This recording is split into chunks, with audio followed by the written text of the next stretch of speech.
Open your third eye is like the opening gate to your superpowers for real. Seeing through all the bullshit. Seeing everything, the good and the bad, the truth and the lie. You see everything. I'm gonna keep stopping shit, so don't get, like, I don't give a fuck. Who the fuck is putting this in front of us? I don't know that nigga, so I'm just gonna take everything. Hey, what's up, y'all? It's most spiritual. Hey, we back at it with another video. So, hey, it's obviously a spiritual channel. So we about to go ahead and get into what the pineal gland is and what the third eye is. So pineal gland being in the physical sense that's in your brain, and the third eye is in the spiritual, metaphorical sense, which is really true. It's like your spiritual body. So yeah, we about to go ahead and get into that. Make sure y'all like, comment, subscribe, because I'm about to be posting way more on this. And yeah, we about to go ahead and get into this video, man. So y'all already know I got my water. I got some herb in this water, but I ain't gonna promote this herb because that shit a little strong. I don't want nobody taking that, but I got this tea right here. I'm gonna go ahead and sip on my tea for real while we watch this right here. This right here is graviola. Graviola tea leaves.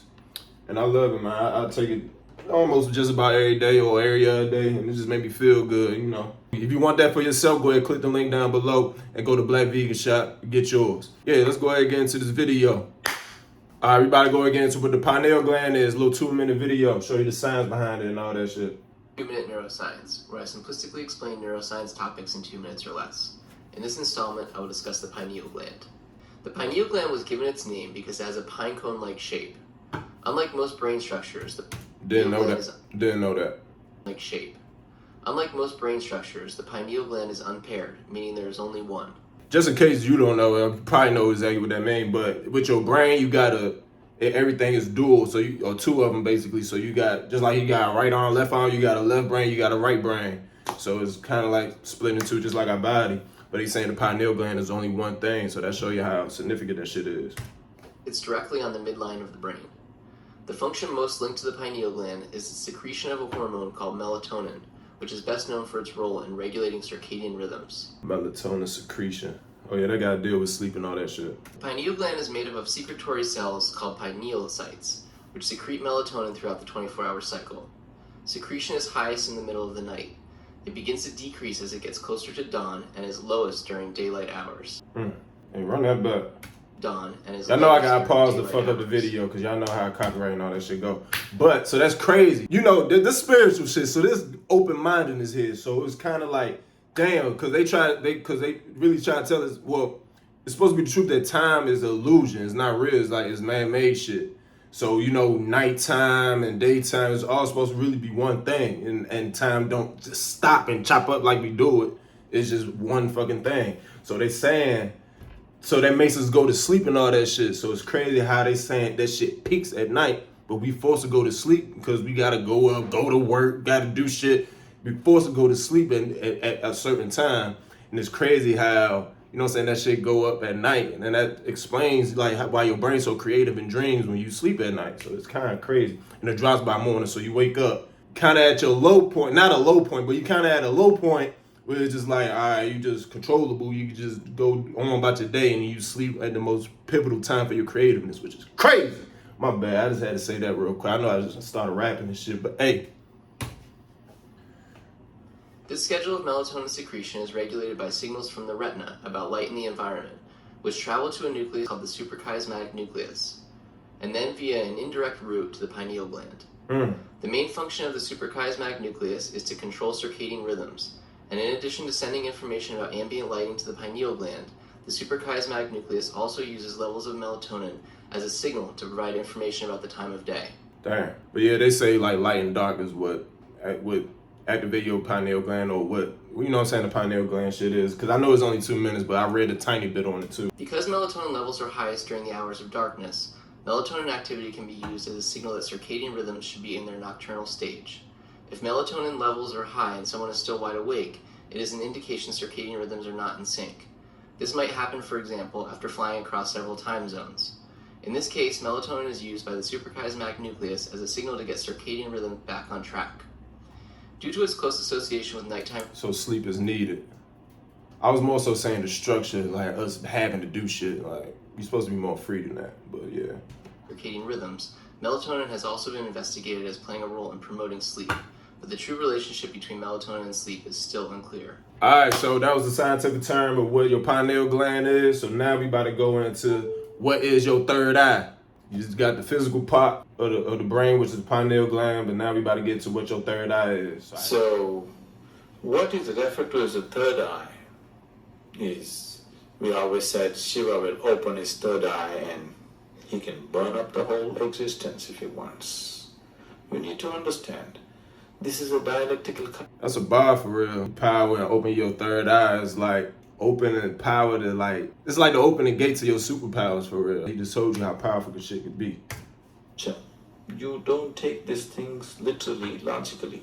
You need to always read behind it. I'm gonna keep stopping shit, so don't get like, I don't give a fuck. You need to always read behind it. So that's what the third eye is, basically. You gotta look past the shit. We look at shit, look at the news, and just take it for what the fuck they say. But who the fuck is putting this in front of us? I don't know that nigga, so I'm just gonna take everything face value. All the shit that's going on, I'm just gonna take face value. No, I'm gonna have my own discretion on this shit. You know what I'm saying? I'm not just taking shit at face value. You gotta look past all this shit because all this shit is a game. Like, for real. Our reality is a game. We in the Matrix. Unfortunately, people start interpreting it as a logical thing and its whole thing is so badly distorted. Dimensions which cannot be expressed logically are always packed up in these kinds of stories so that they're preserved without distortion. So Shiva opens his third eye and either everything burns up or he sees everything clearly. So third eye is not a physical thing. It is just that if your energies reach a certain peak within you, you have a new clarity of vision of life. You see everything from a completely different dimension. So you start seeing things. It's an inner eye, we say. We can say you can turn it inward or outward, whichever way you turn it. So these eyes are only outward. You can't roll your eyeballs inward and see what's within you, isn't it? So third eye is both ways. If you want, you can turn it inward or you can turn it outward. Whichever way, you are seeing life beyond the normal limitations of your perception. Your perception has risen beyond the physical. That is. Alright, so I never thought of it like that, which is true. I knew of that. Like, you know what I'm saying? Open your third eye and show, like, you know what I'm saying? You know your worth and you know what you can, the powers you can unlock within you. But also, third eye is fucking seeing through all the bullshit. Like, seeing everything, the good and the bad, the truth and the lies. Like, you see everything. I just know my experiences with the shit. I always had a certain instinct. So it's like clarity, seeing the shit is like clarity in my instincts because I always had instincts, but I just never could understand. But opening that third eye shows you exactly why you feel some type of way, why you feel certain ways about shit, and why you are the way you are and shit. So that shit crazy. Third eye. Powerful. Why is it connected to a particular spot in your body? Among the 7 chakras, the 6th dimension is called as Ajna. Ajna is located slightly above where the eyebrows meet. There are 3 dimensions attached to it. These 3 dimensions are traditionally named after Shiva, 3 different forms of Shiva. But these 3 are actual experiential points in the body, where if your energy moves to that point, your experience of life alters itself. The whole process of whatever spiritual process you're doing, consciously or unconsciously, is fundamentally to move to a higher plane of perception, isn't it? The whole thing is to raise your perception from a limited physical perception to a higher possibility. Food and sleep will be the most dominant factors of your life. Only food and sleep will be the most dominant factors of your life. If energy is moving to Swadhisthana, then you are a pleasure seeker. You enjoy the physical world in so many different ways. If your energy is moving to Manipuraka, then you are a doer in the world. You are an achiever. If your energy is moving to Anahata, you're a creative person. Maybe you're an artist, you're a painter, you're something, you're more creative about life. If your energy is moving to Vishuddhi, if they become dominant there, you are a powerhouse. Power need not just mean this. Human beings can be powerful in so many different ways. So, we more powerful than we give ourselves credit for. Most definitely. this is the power center. If energies move, into your Agna, then you have clarity of vision.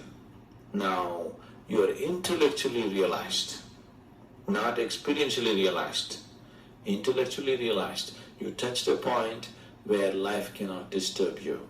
Life cannot take a toll on you because intellectually you're realized, but still you're not ecstatic in any way. You don't know the ecstasy of life, but you have stability of life. Nothing can touch you, nothing can disturb you. You'll come to that point. Realize that all this shit don't matter. Toxic people, drama, the news, and people with negative energies can't bother you because your frequency so high, this shit can't even touch you. From the lowest point of Muladhara to Agna, there are many ways of reaching there. Sahasrar, one will reach. If your energies touch your Sahasrar, the topmost chakra, you will become ecstatic like for no reason. Simply you're ecstatic. You don't need any external stimulus. You will see those of you who come to the Bhava Spandana simply ecstatic. Nothing is happening. Nobody is telling you beautiful things, not did you dinner lottery, nothing. Simply you're ecstatic, just blowing like that because your energies have hit the Sahasrar. So when you come here, if you can turn this third eye inward, only then you see that there is no way.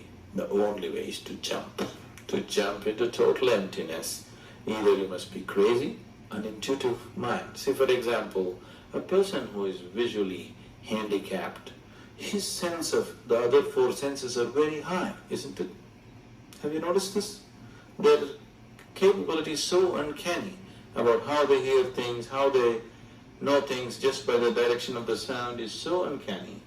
So that is about heightening a certain aspect of the mind so that they become intuitive. That's it. Alright, y'all want to watch the whole video, I'll leave the link down below, but I like this right here. So what I just learned, so we just learned what the pineal gland is physically, is one part of the brain. There's only one, is in the center of your brain, which is your pineal gland. And then your third eye, which is your spiritual eyes, obviously not gonna grow out your fucking forehead. You can see, you can go within and get the answers within you. That's why you meditate and everything. You start to see more, to see the power within yourself and what you can unlock, which changes your whole brain, which like part of your which goes to your paradigm. I'm gonna do a paradigm video. Then you can look outward and you can see everything, truths, lies, light, and dark. There's no filter when you get that third eye open. So there you go. Now you know what a pineal gland, and now you know what a third eye is. You can go research more yourself. Comment down below what you want me, what topic you want me to get on next, or what video you want me to do, or what you want me to react to, etc., etc. If you can go ahead and get into it. Make sure you like, comment, subscribe. I appreciate you coming on this spiritual journey with me, most spiritual, and I'll see you in the next video.